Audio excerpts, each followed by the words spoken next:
Easy Sports Talk Show. Javon Adams, Ed Smith. They call me Jay or Jay Love. He is the man that played professional baseball, also played in that first Super Bowl bound team for the Atlanta Falcons. Also, he is an author and a public speaker. He is Ed Smith. What is good, my brother? Chilling, man. We're deep into it now, getting off and running, man. Yes, Football sir. is with us for the eternity. Yes, it is. Yes, it is. So today it's going to be football heavy. Want to get your thoughts on a couple of college football outcomes and your opinion on those, and then of course anything that jumped out at you from the first, of course, overreaction Monday here from the first Sunday. The week one hasn't wrapped up yet, of course, as we record this. This is Monday. We do this Monday, Wednesday, and Friday, so we have the Monday Night Football contest to go.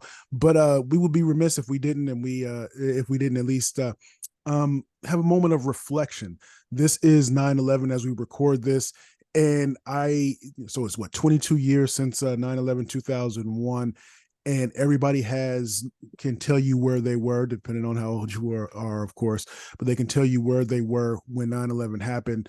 I remember my wife was pregnant with our oldest Kendrick, and so she was working nights, and we were in our first actually our second apartment, and I remember her giving me a phone call, her calling me and waking me up because she hadn't made it home yet before I was getting ready to get up and head out the door, and said, turn on the television. And so I turned on the television, and I could see, of course, the damage that had already been done from one of the planes that flew into one of the Twin Tower buildings. And her grandparents lived in New York at the time, and her grandfather was a cab driver, and that area was part of where he would go, was part of his routes where he would go pick up people, drop them off, etc. So we again think about 22 years ago. There's cell phone technology is much better now than it was then. So we didn't hear for hours and hours from him to be able to ascertain whether he was okay or not. And I had some friends that lived, another really good friend of mine that lived in that area as well. And thankfully he and his family were fine, but just all of the damage, the reverberations that came as a result of 9/11.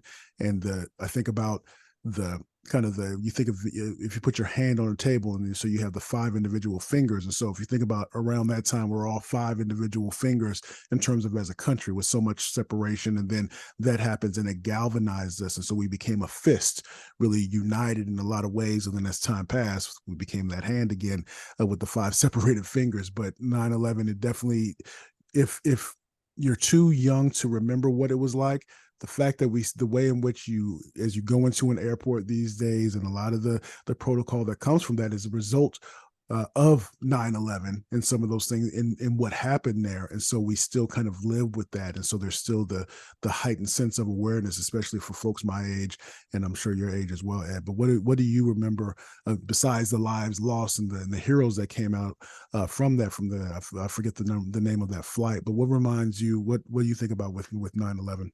Well, I was sitting in my office in Atlanta, my house in Atlanta, and I just lost my grandmother on Sunday, my dad's mom.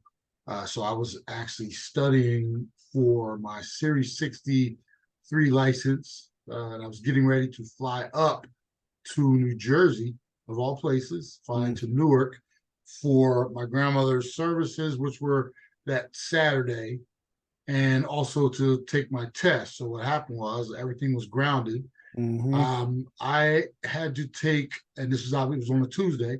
So obviously everything happened. I'm sitting there. I'm talking to my dad. It was my dad's mom, and we lost my mom. And he made a comment to me. He was like, I'm sitting here, and as I was calling to check on him and mom, because they were up in Jersey at the time. And he said, I'm sitting here I'm trying to mourn for the country, but I just lost my mother. And he's like, he didn't know how to feel, Yeah. because we had just lost So I remember having to, when everything was grounded, I actually had to jump on a bus out of Atlanta, and I got up to Virginia, took a train from Virginia up to Jersey to make it for my mom's services. My brother at the time had just bought his first house out here in Arizona.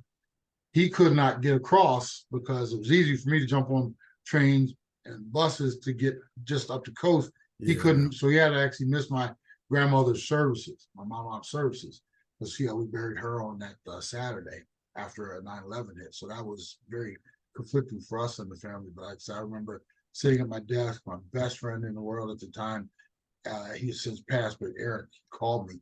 He worked in a building in downtown Atlanta. And when we got hit up in New York, he worked in one of the high rises in Atlanta. He worked for one of the government agencies. They were all instructed, get home now, because they didn't know what was going on. Yep. Obviously, he was working. So he called me. He's like, you see what's going on? And I was just sitting there, in front of in my office, cup of coffee, first one hit, second one hit. I'm like, and you remember exactly where you're sitting, what you're doing. And I remember having a conversation with him. I was like, hey, get home, call me when you get home.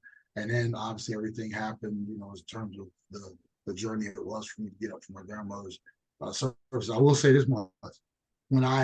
On Sunday, when they reopened the airports in Newark, yeah, I was one of the very first people to get on a plane because I had to get back because my test was canceled for my Series 63 because it was supposed to be over in New York. I was supposed to go over and take the test and everything. Okay. So I ended up canceling that. So I had to get on a plane. I was one of the very first planes to leave out of Newark when they opened the airport up that Sunday morning. And I remember they told everybody, hey, be at the airport no less than 4 hours beforehand because man, I got to the airport and it was a ghost town. Wow. I walked, and this is where all the new protocol and everything was. They were trying to figure out, we're going to check everybody before they get on the flights. Yeah. I got there, had to check a bag because I didn't know how long I was going to be, going up when I went up for everything. I was from the check-in counter to the gate in like 10 minutes because it was that empty.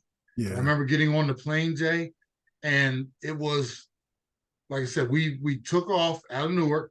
We had to go up, and then as we were banking, I looked and I saw the ashes of the smoke was still coming up from the two towers, right? Yeah. And I was flying back to Atlanta, and I remember on that flight, and it was so empty. It was maybe a handful of people on the flight, but I remember being so tense. And I was thinking to myself, if I don't care who it is, it could be man, woman, or child. If they got up out of their seat, I was ready to fight. Everybody was so tense. When we landed in Atlanta, the whole entire plane started applauding because it was like we were all just, So it was, like I said, that was the era of the, because I remember, like you, I don't want to take up too much time here. I remember, like you, when I was playing ball and everything, you could walk somebody, like when you taking somebody to the airport, walk them all the way to the gate, almost got on the plane with them. Heck yeah. You could get on almost, go down the tarmac almost, hey, shake a hand, give a kiss, and the person will get on the plane. Yes, that was no more. No more. Young people do not understand all this TSA and all kind of stuff. We didn't have that. Literally, we could get on a plane and a person could shake your hand, give you a kiss at the gate.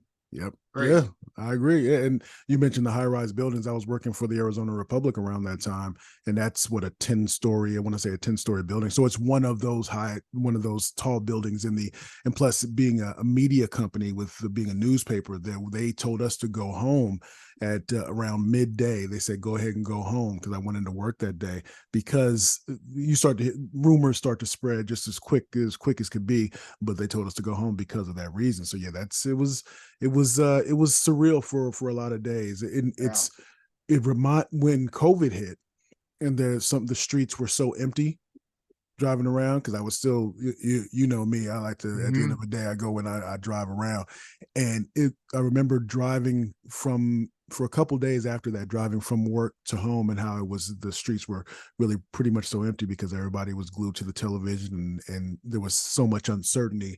Is there going to be another attack? And that was of course the fear. So easy sports talk show, Javon Adams and Ed Smith. And so this is our show. We do what we want. We can spend as much time on it as we want. But we bring a little bit of levity as well. So over the weekend, some folks that like to puff their chest out get a chance to puff their chest out a little bit more. As we were on the air again, we do this Monday, Wednesday, and Friday. And Saturdays, we have our national show, which is from 1 to 3 Eastern. So that's on SportsMap Radio. Go to sportsmapradio.com on Saturdays, and you can listen online or download the app, all of those good things, unless you're in one of the 98 markets that we broadcast in. And so the game was on, and I'm talking about, of course, I'm talking about Colorado and Nebraska. The Colorado ended up kind of taking it to Nebraska, ended up coming out victorious 36-14. I haven't heard any of the sound bites from Dion, but I already know that he was crowing. I Oh just know how God, that yeah. goes. And then also Texas and Alabama played. They played in Alabama, if I'm not mistaken, and Yes. Texas ends up coming up victorious 34-24, number 11 Texas over number 3 Alabama at that time. Your thoughts on those games? Because it's anytime Texas wins. I said it on the air, so I neglected to mention Miami with this, but anytime Miami, Texas, or Nebraska win a game, especially in Notre Dame, are they back? Are they back? Are they Yeah. back? But so your thoughts on those two games in terms of college football? Take it wherever you want. If those two games don't capture your interest. Well, we're going to monitor what's going on over there in Colorado. It's amazing how they went from being one of the worst teams probably ever assembled, and all of a sudden they're in the top 20, Right, down to 18 or something like that right now. That's a hell of a jump from 150 up to 18. right, We'll see. And your over under is still at 6.5. right. So Yeah. to me, that's like, okay, so they're one of the best teams in the country, but you're still only tabbing them to win half of their games. Okay, we'll see how it all works out. Yep. Obviously, Dion getting a chance to puff his chest out, and it'll be interesting if it plays out the way they're saying it does, and they end up winning 6 games, maybe even 7.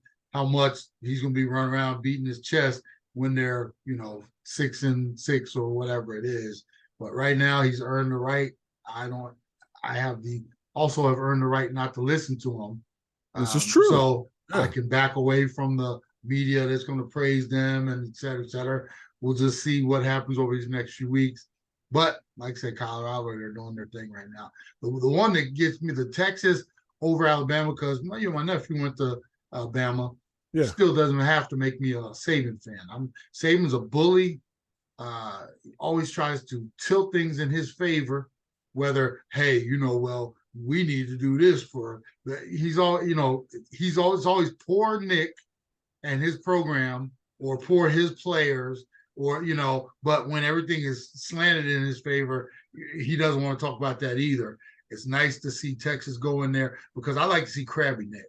I like to see Nick when things aren't good. Now he's got to stand in front of the camera, and so what happened on Saturday, Nick? And he'll come up with whatever it was, and it was somehow it was the media's fault, or well, we're not that good. You're the ones who made us have to be that good. He So does take that it. quite a bit. He Oh my does that. God. That Yeah. is a consistent Nick Saban. Well, I never said that we were that good. You said we Yeah. were. We just go in every day and try to play. We try to win every day. Yeah, he does. He does We'll that. get later into the season though, and they'll reflect back on this loss, why they shouldn't be in the championship. Well, how can you say that? Because he'll twist it to this loss was something that should be why now they should be in the national championship hunt, That's because true too. He does that stuff too. exactly, yeah.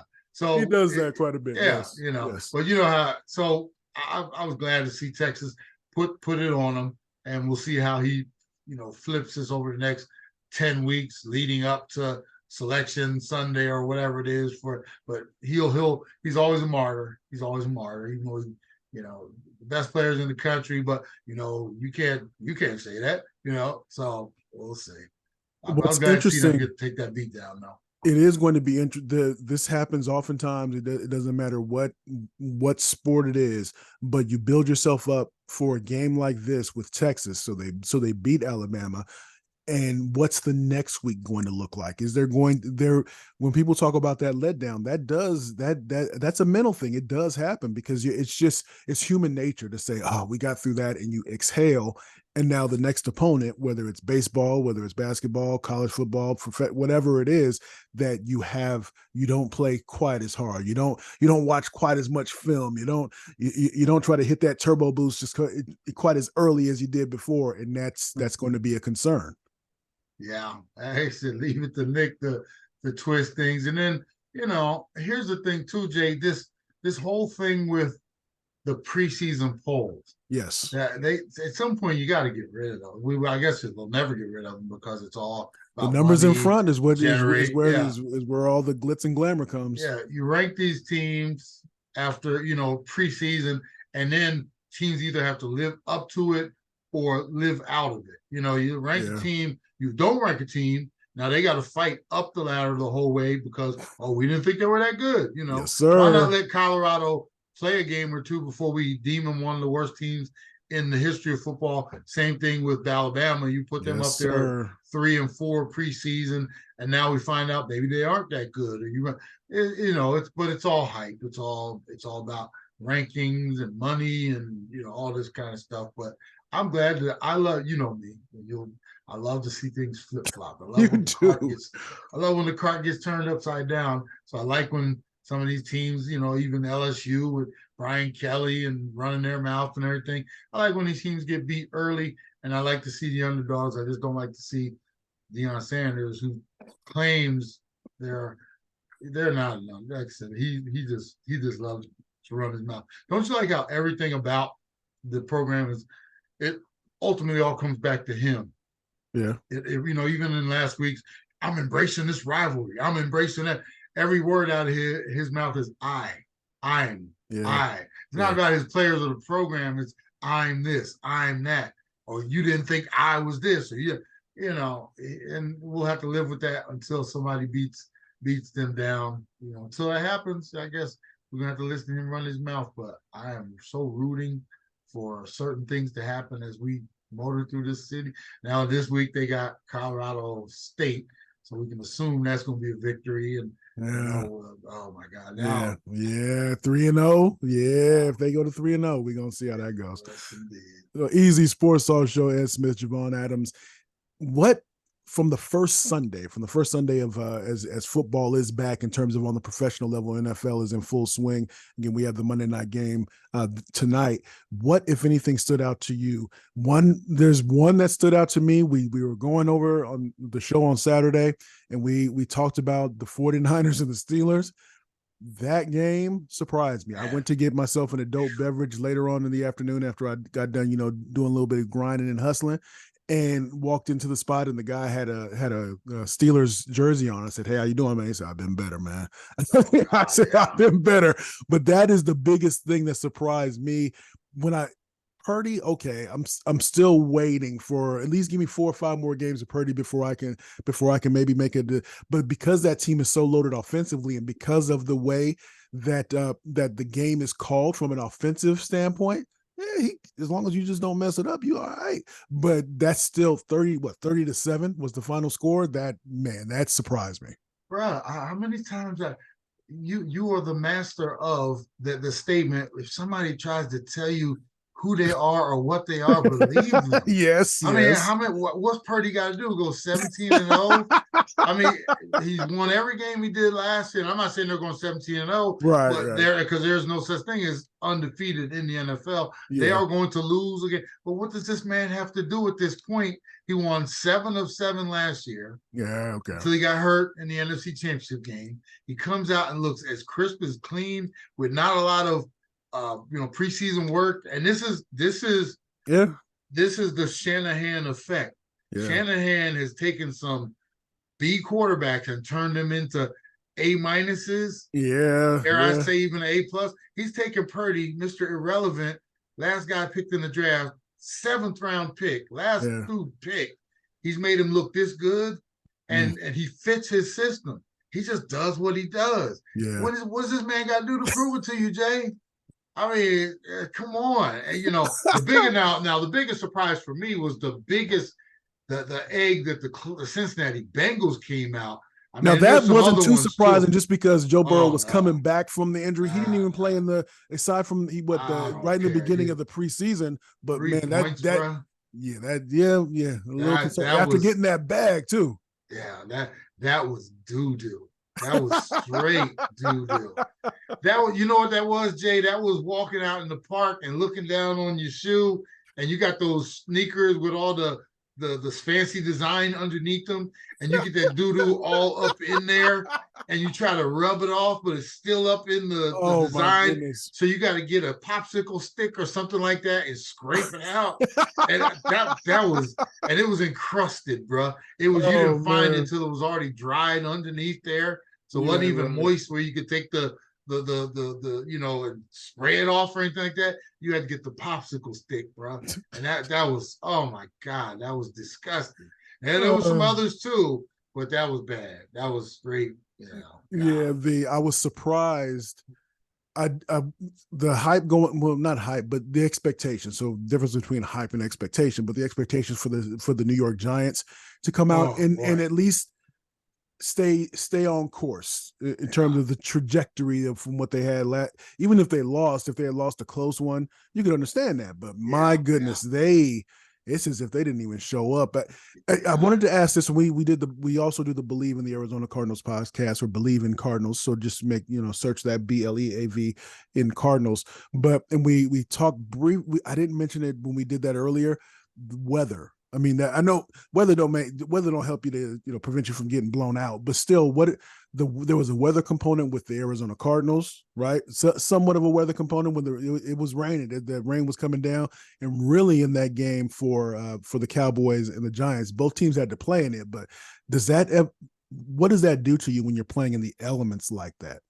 Weather can be an equalizer, but you have to look and see how good one team played and how bad, you just said it, both teams are playing in it. So there are no excuses. Now it can bring scores down, it can make sloppy tracks and stuff like that. But when you're talking about a 40-0 beatdown, you'd have to be playing in a monsoon where nobody could see for there to be any excuse like that. That's, and then even then, like I said, not like one team gets to play undercover and the other one doesn't. When you get beat down like that, that is a burn the tape type of experience right there. Okay. That's a game I have been there before. When you come in on Monday, and it was so bad. We got just demolished. And coach, whichever coach I played under was like, look, we all know how bad that S was, and look, we're gonna put that one behind us. We're not even gonna watch that. Now as coaches, we had to watch it because we have to evaluate. Yeah. But I'm not going to subject my staff to have to look at that again. Just know we're going to have some individual meetings, and your coaches might talk to you about it, but we are not watching that. Let's just move on. That's one of those, that we're just going to move on from that. Because here's the thing, Jay, there's not much you can learn from something like watching something. There really isn't, right? There really is. There really is not, because you can't say, all right, well, this play right here. Nah. I needed you to fire off the block. I needed you to step left first. Yeah, there's nothing. Now here's the thing. If you had, let's say you had 60 offensive and defensive snaps, you're looking at 50 on both sides that are just like, oh my God. So rather than beat you guys down, rather than make you feel any worse than you already feel, and you should feel bad. You should feel really bad about what you just put on film, what you just did. Yeah. Instead of make you feel any worse, we're just going to move on from that one. Because I don't want to abuse you or beat you any more down than you already should feel. Because you still got to go out there, and media is going to be at some point, you got to open the doors up. You're going to have to answer questions for this one. So we're just not going to do that to you. But that was, And there were some other performances around the league, like Minnesota. How do you let Tampa come up and take your house from you? Seattle. How do you let the Rams, who's supposed to be in a rebuilding year, come in and punk you like that? True. Cincinnati, you just run down the list. Chicago, where are you at? Golly.